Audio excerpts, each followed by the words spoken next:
So let's start our comfortable living room conversation. And I have a question to start with. And I thought I'd ask Pat, as the innermost member of the Wheaton family, to tell us your thoughts on the challenges of integrating public work and service with family life, and particularly, have your attitudes changed over time about integrating public service and family life? Thank you, Dale. I hate being the first one. All the members on the panel, I am known for not having a wit or a sense of humor.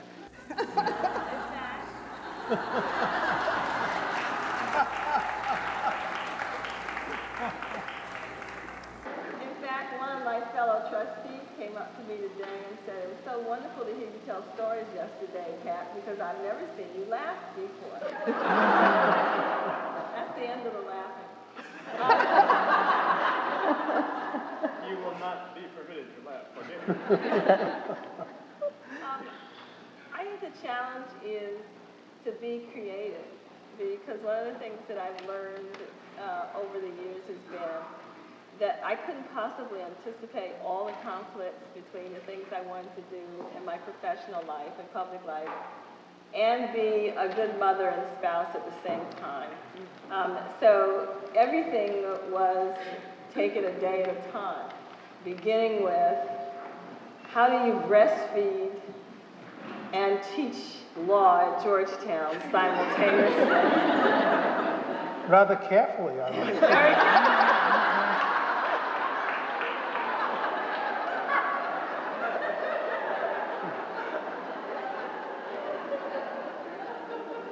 And as you can see, it goes on from there. How do you take a young baby to a board meeting? Why, you convince the people that you're going to see to pay expenses for everybody, including your mother, that you have conned into going with you, and keeping the baby while you rush off to meetings, and you run back and you breastfeed, and then you run back to meetings. I think to today, when we have to be creative about trying to meet the needs of a growing young adolescent. And what she requires is that I be a chauffeur most of the time, and I'm sure most of you know about that. And I try to integrate my professional and public life activities very much around trying to make her feel a part of our family. Most of the time, I think we succeed. Sometimes we fail. And failure is when your daughter looks you in the face and says, "Well, you know, I love my mom and I love my dad, but I'd like to do something with the two of you sometime." So you're always worried about making that challenge. Oh, you can't hear me? Is that the mic? Must be. Well, I'll try to talk louder, but I was ending my comments.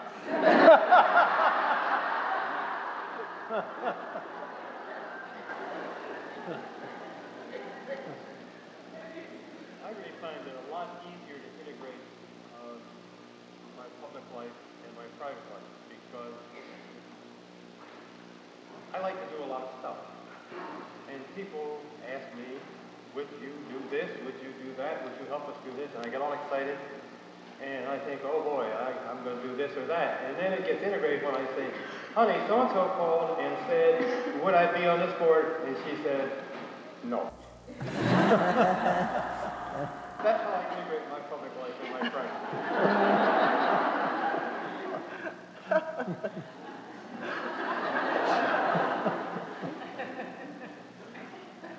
Well, the one who has the more serious public life is my wife, so maybe you can say something. Well, in one respect, the integration is a lot easier for us. As some people say, when does life begin? Well, it begins when your youngest child goes off to college. I don't think that's true of Patricia and Roger, because I think they are relishing in the upbringing of this wonderful Elizabeth. But it takes patience and love and a lot of stamina. One of the principal problems I had integrating early on when my daughter was young was I wanted to make sure that she had a lot of parenting, and yet I was in law school and then lawyering. So her weekends were so jam-packed with culture. This child didn't miss a children's show in all of New York. I discovered that that was entirely unnecessary. So 10.5 years later, when my son was born, and those of you who were at the graduation heard about Jane's feeding, and it was always with Beethoven Symphony or Mozart opera. Our son, who came 10.5 years later, had none of that special training. We were all so busy doing our things. The result is that this child has a passion, literally a passion for music. Indeed, it's his profession. He's a classical record producer in Chicago, so go figure. But the integration, it comes at different ways, different stages of your life. We started out as students together, so everything was sharing, and that was natural. And then Marty was a lawyer making his way up the ladder in a law firm, and he wanted to do that as rapidly as possible. I looked at him one day and I said, "This is your child, this is your boy, and he's 4 years old, and you have yet to take him to Central Park." That was true, but he was not the kind of kid you'd want to be seen with, really.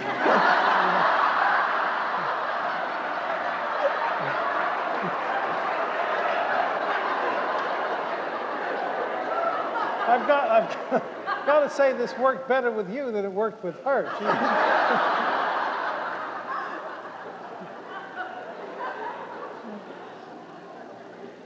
Well, nowadays, when our children call, if my daughter, who's a professor at Columbia Law School, she calls, she's got a legal question. If she wants a recipe, she calls her father.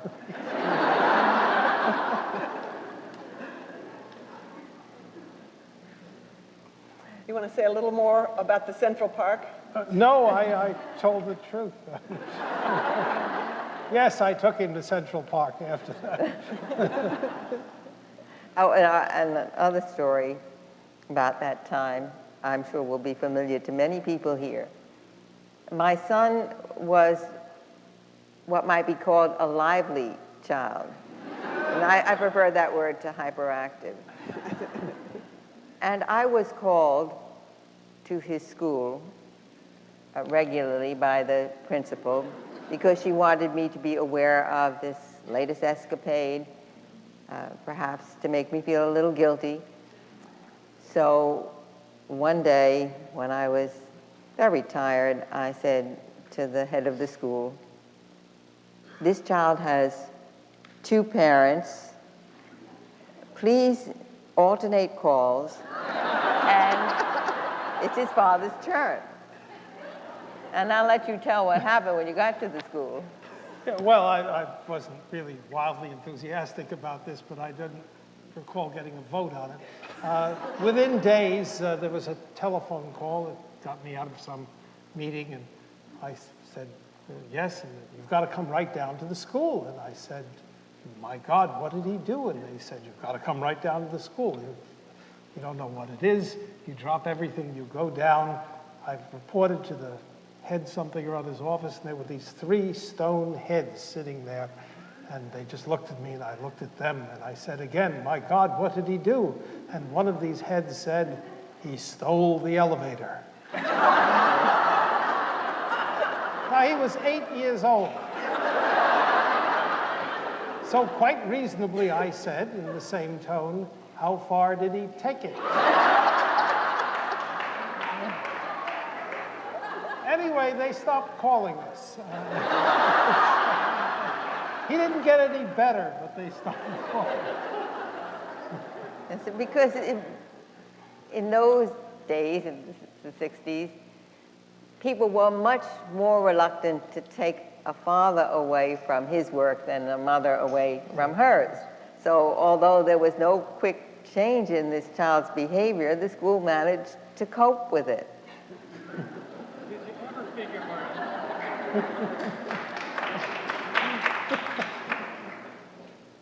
If you had taken the kid to Central Park, he probably wouldn't have stolen an elevator. I only wish I had it to do over. Actually, I thought it was a terrific thing. Would you have had the nerve at age 8? This wasn't a push-the-button elevator. This was one of these kind of elevators. I wouldn't have had the nerve to do that. Should we go on to another book? Yes, let's go on. Both of you couples clearly have done an extraordinary job, and yet clearly there must have been things that you had to give up, trade-offs, difficult choices that you had to make. And I don't know if you can tell us any of the hard trade-offs that you made. He didn't make them. That's my view of the way trade-offs go. And actually gave up a few, but I think we're still at a time when most of the trading off comes from women. And it's not that it is intentional or mean or anything like that. It just is the way the world is. And it takes a long time for the women to say, you can clean the house, dear. Because if I say that, one, it won't get done right away. And two, when it gets done, I have to constrain myself and not go check. So that's very hard for me. And because Roger knows, of course, he doesn't want to take on cleaning up the house or chores like that, he waits for me to do what he knows I will do, which is to try to tell him how to do it. And then he says, well, you can do it yourself. And I do, because I think it's easier that way. So part of the giving up, I think, if I look back, you can correct me. I stopped traveling, and essentially didn't travel until Elizabeth we were old parents, got much older. I cut back on a lot of the activities to be home every day at dinner time. He cut back a lot of activities to be home every day at dinner time, too. But I think that a lot of your professional life sort of continues. What's your view?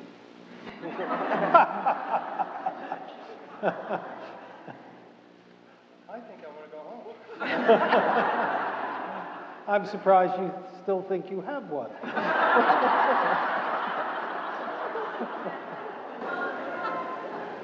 Well, since Dale called for a candid conversation here, it's just us in the Wheaton family. Yeah, Roger's mic goes on and off, and if the mic man would help us figure out why it's going on and off.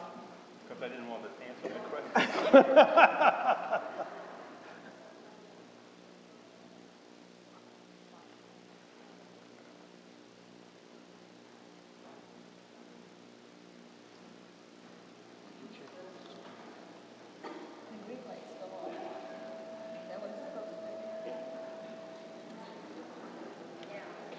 Thank you. Oh boy, you can hear me now. It's too bad I don't have anything to say. I think I have to be candid because Dale told us to. I am supposed to be a friend of Marty Ginsburg, but I want to tell you, I hate Marty Ginsburg. You've always wanted to be in the majority. And it's not because he's a great golfer. You know, he's kind of the Tiger Woods of the geriatric set. go around to all the nursing homes and guys are with their canes. I'm Marty Ginsburg, you know? And it's not because he's carrying on this in a town known for its ephemeral passions. He's carrying on this lifelong love affair with this wonderful woman. It's because he cooks. Now, if I cooked, I wouldn't have had to hear what I just heard.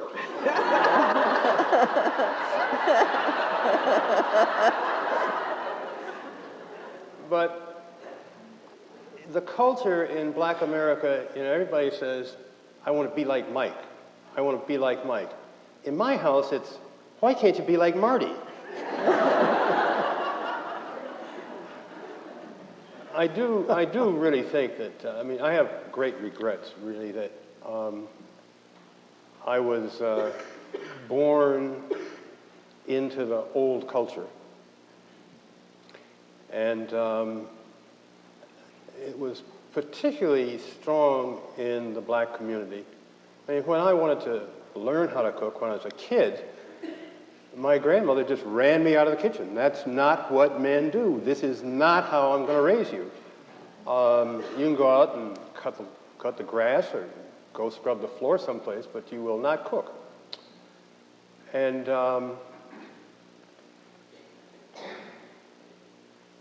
then I had a traditional marriage of that time, and that didn't work. And then I married this woman with a new consciousness. And I could tell it funny, or I could tell it not funny. I think I'll cry. But it is not simply the result. I mean, it doesn't simply result in funny stories. It does result in no matter, I think it's true, no matter how much I try, Patricia does bear a disproportionate share of the load in our household. And God knows I'm better now than I used to be. But the answer is that I do an awful lot less than I otherwise would. I think that's true. Well, now that I've fussed, I should at least have one correcting statement, a corrective statement, and that is, I do in fact believe that for a man of his age,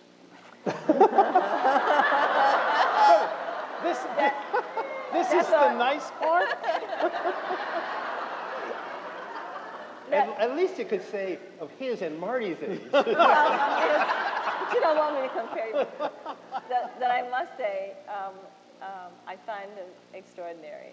And some of you may know that Ariel Hochschild wrote a book called The Second Shift, and it's all about how work gets distributed among couples. And I heard about this book, and I went out and I bought it, and I came home and I read it, and it was an extraordinarily good book. It was the first study I'd seen of this distribution. And I said, Roger, you really should read it. You should read it. It's wonderful. He said, I don't want to read any of this anti-male propaganda. It's not anti-male. It's wonderful. She takes your side and says that I should be more understanding. And I've taken it to heart. I am more understanding.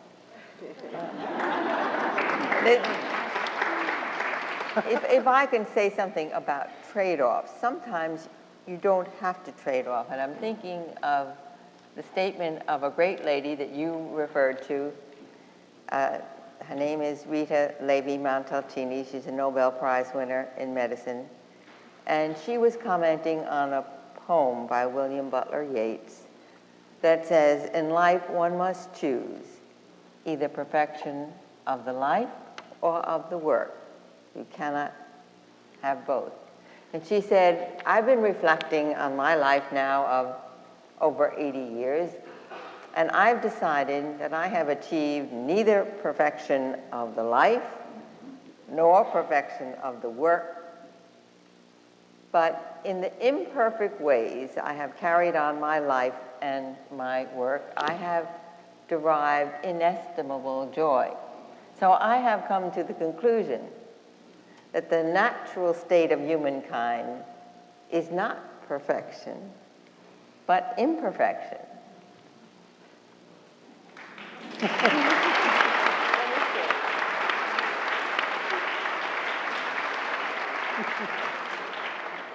Marty, what are your thoughts on trade-offs? Well, I was doing very well by keeping quiet here.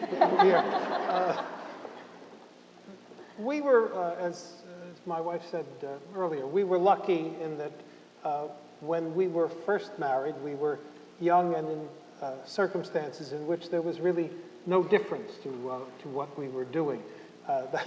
When I was in the Army at Fort Sill, Oklahoma, I had a job that quite literally required my undivided attention 4 hours every week. When you have that, there was actually some reason for that, but I can't remember it.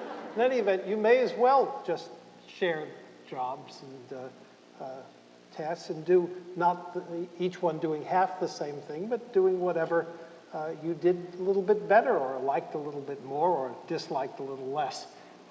So that we did have a fairly even spread of tasks. But it didn't really last, to be honest. When I went into practice and Ruth was finishing law school and then going into clerkships and other things, the shift of work went its natural way. When you spoke before about doing the things on the weekends, you could have said that we shared doing the things on the weekends, or we did them equally, but it wasn't true. You did more of it than I did.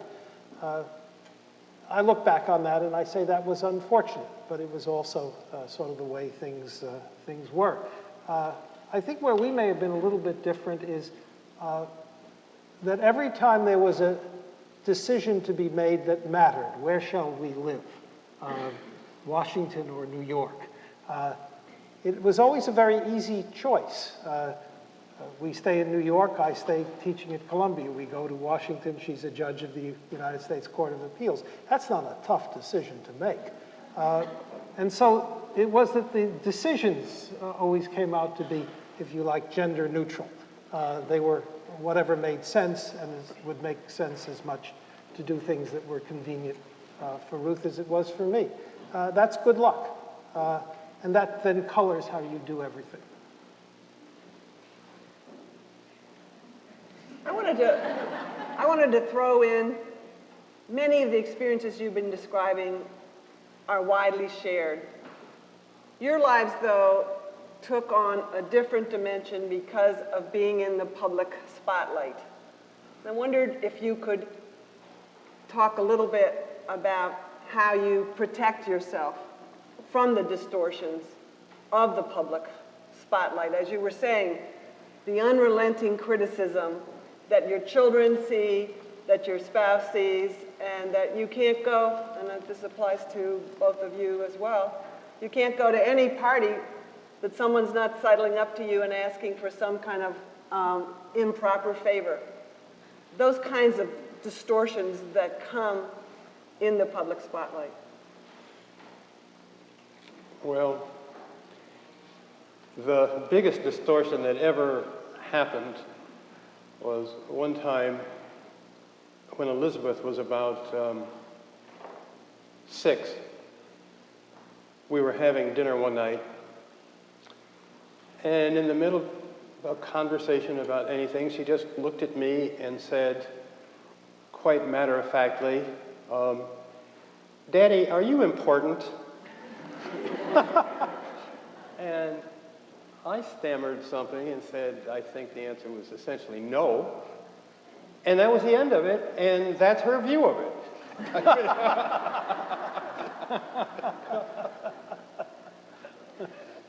Which part was the distortion, Roger?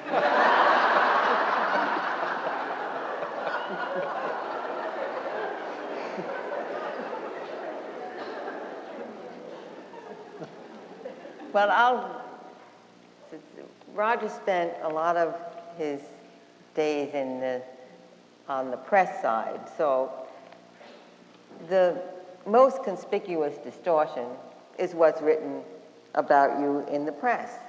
And sometimes it's very nice, and sometimes it's not so nice, and the not so nice is sometimes dead wrong. What do you do about that? How do you protect yourself against it? Well, the first answer is you don't, because we have in this country a First Amendment, which allows people to speak and write as they feel, and it is what sets us apart from most of the rest of the world, that you can speak your mind. On the other hand, a person who is in the public spotlight would sometimes like to answer back. You can't do that for yourself, so you have to hope that others will. But good news or correct news is not as attention-grabbing as bad news. And I had that experience recently. I was giving a talk at Louisiana State University, and it was about how our Constitution has evolved over the course of 200 years. But there was an AP stringer who heard only one line. He heard me say that our Bill of Rights was rather skimpy in the rights it declared. And then I went on to explain why that was so. But the headline was, Justice Ginsburg criticizes U.S. Constitution. Says it's too skimpy. Needs filling out. Well, the mail that I got from all over the country, people ready to buy my passage to whatever country had more rights in their Bills of Rights. AP printed a correction, but no one noticed it. And to this very month, or at least last month, that lie continues to be spread. If any of you get the American Legion magazine, you will see that in the Washington Watch column that is repeated, and it's suggesting that if there are judges like Ginsburg on the bench, then the Senate is certainly right in looking into the impeachment of current members of the judiciary. So my response to the distortions is to try to be a teacher in whatever audience I am in, not to feel angry or frustrated, and say, here's an opportunity to try to tell people the way it really is, and hope that there will be people in the audience, good people like you, people like Marty's students, who, when distortions are let out, will answer them constantly and effectively. Well, there are additional aspects of public lives. I don't think of myself as a person in public life. I think of Roger that way.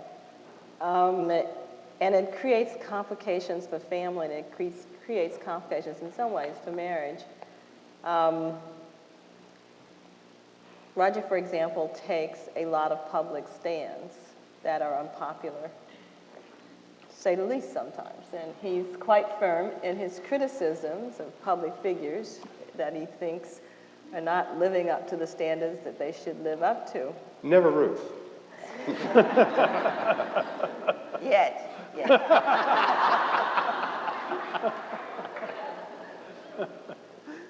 And one of the real difficulties is to know that the public person who takes these stands, it has spillover effect for those who are not the public members. And I can say, because Roger's been just wonderful about this, I have never known him to take a controversial stand that he didn't come home and we talk about it and decide whether that worked for us as a family. And that's not something that he has to do, but it certainly is something that I have always appreciated.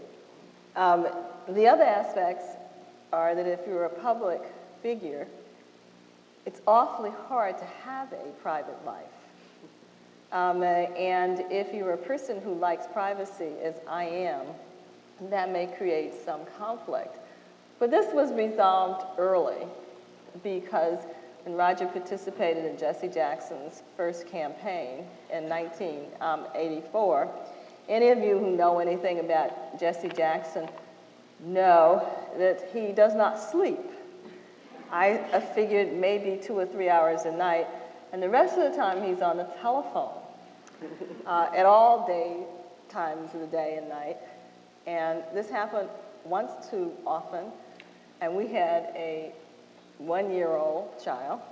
So one morning I picked up the phone and said, "Mr. Jackson, you are not permitted to call this house until after 9 a.m. in the morning." Roger gulped. To his credit, he backed me up, and the dear Reverend does not call. There are ways of making these adjustments for these public lives and the range of fallouts from them that actually have strengthened the marriage and made it better. That's why I never got to be Secretary of State in the Jackson administration.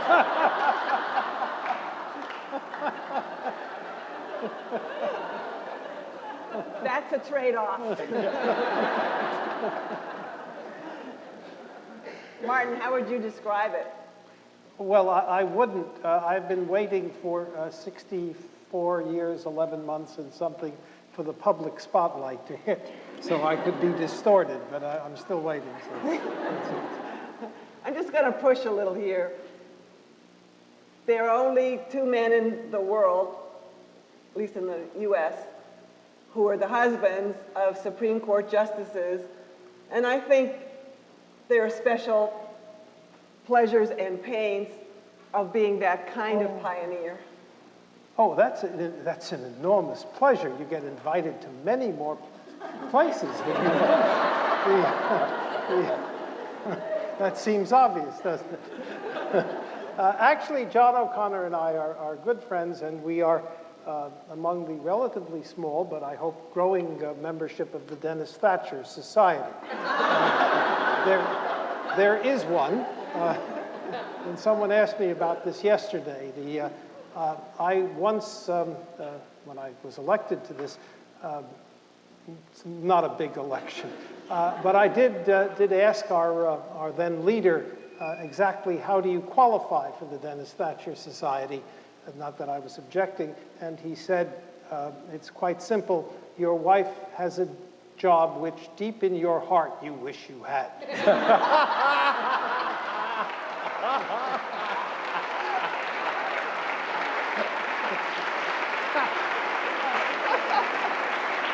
Now, let me just say, in my case, it is not true, only because I really don't like work, and she works like fury all the time. So the country's better off as it is. But one change from having a second member of the male auxiliary of the Supreme Court Spouses Club, I think is reflected in the story that John O'Connor told about Sandra's first year in D.C. It was a dinner at the State Department in the beautifully renovated Benjamin Franklin rooms. And as they approached the table to which they were assigned, someone who was already at the table greeted them, and John said, "I'm John O'Connor," and the response was, "Oh, Justice O'Connor, I have heard so much about you. Very pleased to meet you." Well, that was in 1982. I don't think there has been anyone that has called you Justice Ginsburg. No. But I am hopeful. But it's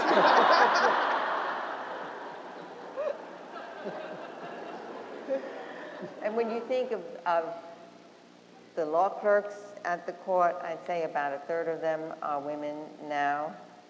And there was never a one, well, there was one in World War II. Justice Douglas got one woman because they couldn't find a man because they were all fighting the wars. From that time until, it took 20 years, from the 40s till the next woman showed up as a Supreme Court law clerk. Justice Douglas was again the front runner, and he had this idea. He said, the other justices were getting 2 clerks instead of just one, and he thought he might have a third one. And he looked at her this way. He said, you know, if I could have someone who could be a law clerk part of the time and help Mrs. Jones, the secretary, part of the time. Now, I think if I could have such a person, probably she should be a woman. She could help Mrs. Jones and then help the real law clerk. But that was the attitude, and this is now, we're in the late 60s. So there's been enormous change in that regard. Still a considerable way to go, because just this last term, during oral argument, two distinguished lawyers, one our acting Solicitor General, Walter Dellinger, and the other a distinguished professor at the Harvard Law School, Larry Tribe, when I asked a question, began the response. Yes, Justice O'Connor, but now, the two of us, if you've seen us, don't look anything like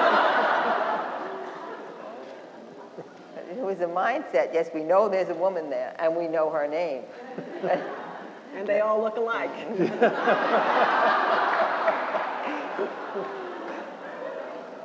Let me end with one more question, hoping this will stimulate your questions. And that is, how much advice do you give each other?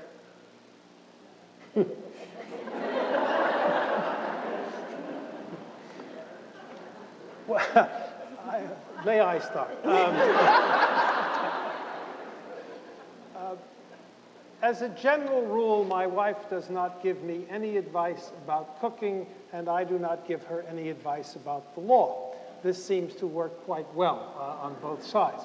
I am often tempted to give advice, and sometimes even put subtle suggestions in when the court has a tax case.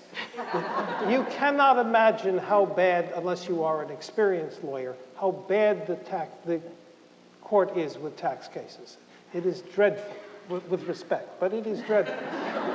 And so I would like to help, but they don't want help. So much for that. All right, somebody else now. Well, I give tons of advice.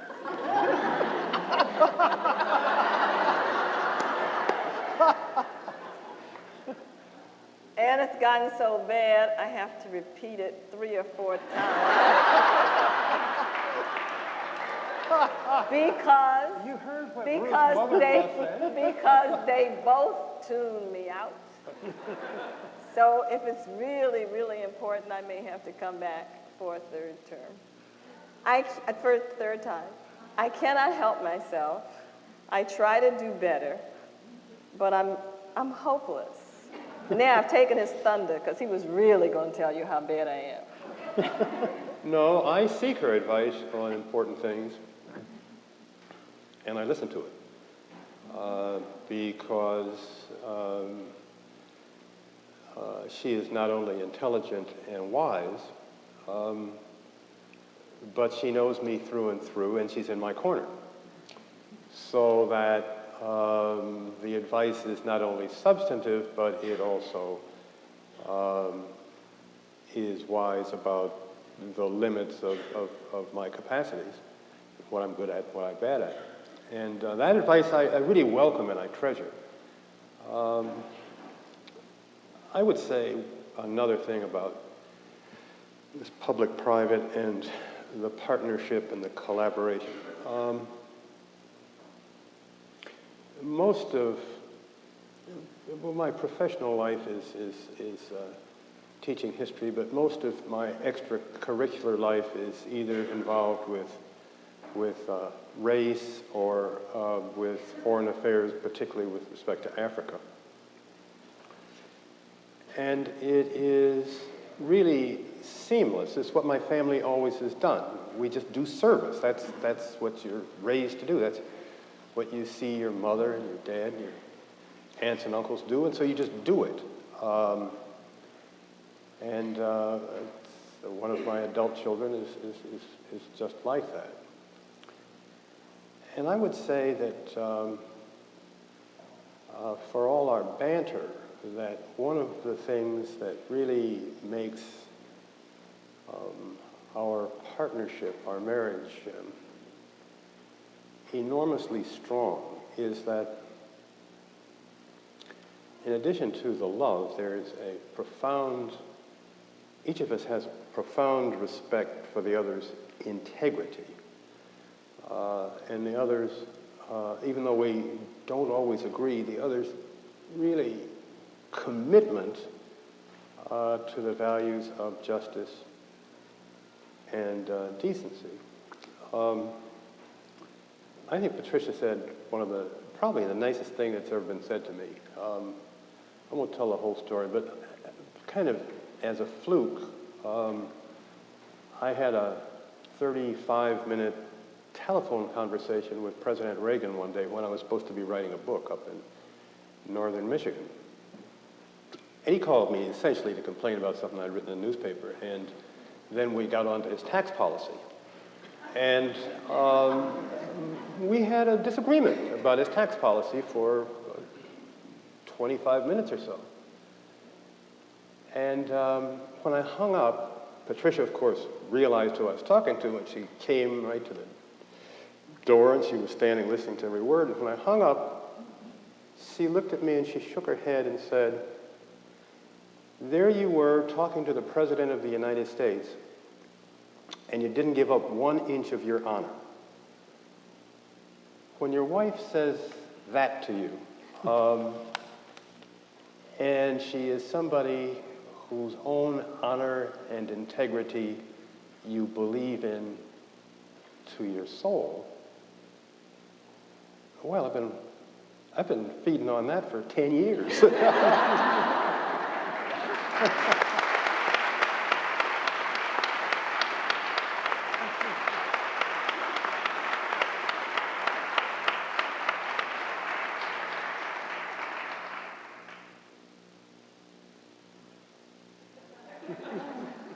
Advice, well, you are giving me constant advice. It starts calling about 7. It's time to come home for dinner. And at 7:30, and somewhere between 7:30 and 9, we generally make it. And the other thing is time for you to go to sleep. Those are the daily, that's the daily advice that I get. Well, it's not that bad advice. You have to eat 1 meal a day, and you should go to sleep. But really, the principal advice that I have gotten from Marty throughout my life is he's always made me feel I was better than I thought myself. And so I started out by being very unsure of, could I do this brief, and could I make this oral argument? Till now, where I am, I look at my colleagues and I say, it's a hard job, but I can do it at least as well as those guys. So,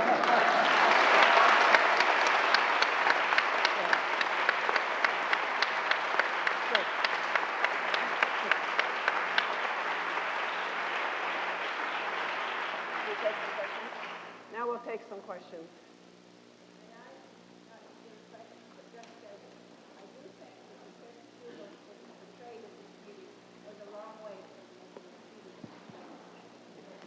The comment was the sense of humor that's been here today goes a long way to making an even exchange. Let me look for some hands. Monique. Could you comment on how you feel your children have either benefited and or maybe suffered to some degree because of the dual working couples and both of the women pursuing their careers that they have? I'm going to repeat the questions, presuming that my mic is working. The question is, how have your children benefited or suffered from the dual career parents? well, I don't know that I want to give my own response to that, but I can tell you that there are now 2 books. One is called Mothers and Sons, and it's a photographer who put out the book. The text is written by the parent and the child. So I wrote a little essay about my son, and he wrote about what he thought of me. And more recently, there's a book called Mothers and Daughters that has a photograph of my daughter and me, and the text of that was written by the journalist. But I think that in both cases, the journalist captured my daughter's thoughts about me very well, and my son wrote something that was very moving. What can I say? When I talked this morning, I said there's a lot of luck involved in how your children turn out. Fortunately, ours turned out very well. But to give you an example of the relationship I have with my daughter, when the president announced that he would nominate me for the Supreme Court, my daughter was in Australia, and she called me, and the first thing was to congratulate me, and she said, first month I didn't believe it, but then the press out here is interviewing me. And then the next thing, we had a nice call, and then she called back. And she gave me advice, and she said, you're going to have to make a speech in the Rose Garden tomorrow. I have an idea for what you should say.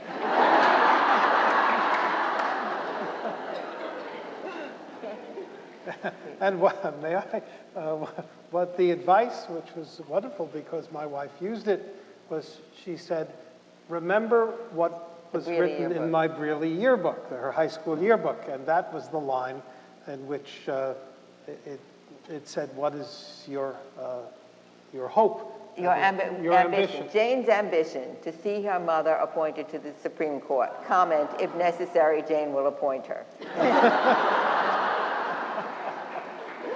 But I've said, well, yes, I was hard on my kids. I did go over their homework. I make them do it over. But I said the greatest tribute a mother could have is, my child was having her first child in Paris. And it was a difficult birth. And she was feeling rotten, just rotten, the next day. And she called, and we were on the telephone for hours. But the idea that she would call me, and not a best friend, or that to talk her out of what almost every woman goes through soon after childbirth, when you're feeling ungainly and maybe the child isn't breastfeeding, you're feeling rejected and unattractive, and that when she was at that moment, she called me, so I figured I'd done something right. I must tell you that she called collect.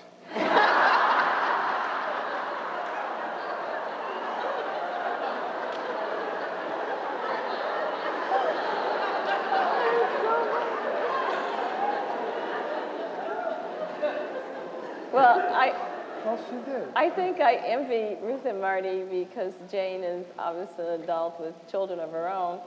Ours is 13, about to be 14. And I, too, wonder what she will say one day.